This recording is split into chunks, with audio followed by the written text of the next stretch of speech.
उत्तराखंड के बागेश्वर जिले में बिलौनासेरा नाम का एक छोटा सा गांव है।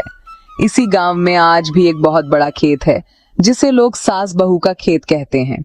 लेकिन क्या आपने कभी सोचा है कि एक खेत का नाम सास और बहू के नाम पर क्यों पड़ा? इसके पीछे छुपी है एक ऐसी लोक कथा जो आज भी सुनने वालों की आंखें नम कर देती है। कहते हैं पहाड़ के लोग मेहनत से बने होते हैं और पहाड़ की महिलाएं तो मेहनत की जीती जागती मिसाल हैं। जब खेतों का काम शुरू होता है तब न दिन देखा जाता है न रात। बस एक ही सोच होती है कि काम सबसे पहले पूरा हो जाए ताकि कोई हमें आलसी न कहे। आषाढ़ का महीना था। मड़ुए और दूसरी फसलों की गुड़ाई पूरे जोर शोर से चल रही थी। गांव के लगभग सभी खेत साफ हो चुके थे। बस बिलौनासेरा का एक विशाल खेत रह गया था, इतना बड़ा कि दो लोग मिलकर भी उसे एक दिन में पूरा नहीं कर सकते थे। उस खेत की मालकिन थी एक बूढ़ी सास और उसकी जवान बहू। बूढ़ी सास का मन बेचैन था। उसे खेत की नहीं, लोगों की बातों की चिंता सता रही थी। गांव क्या कहेगा, कहीं इज्जत पर बात ना आ जाए। उसने बहू से कहा कि आज ही खेत की गुड़ाई पूरी करनी है।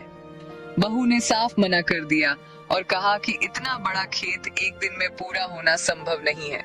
लेकिन सास ने कुल मर्यादा और इज्जत की दुहाई दी। आखिर बहू मान गई। तय हुआ कि 4 दिन का काम एक ही दिन में किया जाएगा और जब तक खेत पूरा नहीं होगा तब तक भोजन नहीं किया जाएगा। सुबह होते ही दोनों ने थोड़ा सा खाना बनाया, उसे छपरी में रखकर खेत के बीच मिट्टी का एक टीला बनाया और वहीं कलेऊ रख दिया। कहते हैं कि आज भी उस जगह एक गोल टीला मौजूद है जिसे लोग सास बहू के कलेऊ की छपरी कहते हैं। इसके बाद दोनों ने खेत के 2 अलग अलग कोनों से गुड़ाई शुरू कर दी।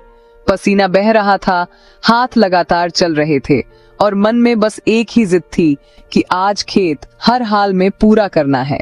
लेकिन आषाढ़ की धूप बड़ी निर्दयी होती है। धीरे धीरे बहू का चेहरा मुरझाने लगा। भूख और प्यास से उसका शरीर जवाब देने लगा। वह बार बार कलेऊ की छपरी की ओर देखने लगी। आखिर उससे रहा नहीं गया और उसने कहा, ओह जीव, पहले थोड़ा खाना खा लेते हैं। सास ने खेत की ओर देखा और बोली, बस थोड़ा सा काम बाकी है, थोड़ी देर और सह लो। बहू फिर से झुक गई। कांपते हाथों और सूखते होठों के साथ काम में जुट गई। सास की हालत भी कुछ अलग नहीं थी, लेकिन इज्जत की जिद ने उसे भी आगे बढ़ाए रखा। शाम होने लगी।